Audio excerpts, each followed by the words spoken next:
Remember, you will play the way that you practice. So it's very important as you start practice trading and then fractionally trading that you set up a scheme every day for you to look at the markets. You do not want to look at them constantly. It doesn't necessarily matter what happens at the beginning of the day because things will sort themselves out by about 10:30 after idiot hour ends. That is where the market makers are in there rating all of the people who put their orders in at the market. That's where you see all those wicks above and below those candles, and then everything afterwards can turn around 180 degrees.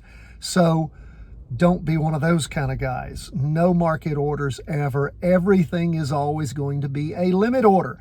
The more you practice, the better you will get. Now, when do I look at the markets? I typically take a look at the markets late morning around 11:30, sometimes noon. Then I'll look at things later in the afternoon, twice a day. That's about all I do. I make my decisions very quickly, what to stay in, what to get out of. And of course, as you know, as soon as I buy anything, I immediately put in a good till canceled sell order at a profit that I'm happy with for maybe all of the order or at least half of it. Then I might let the rest of it ride. But you need to adopt a plan. Plan your work your plan.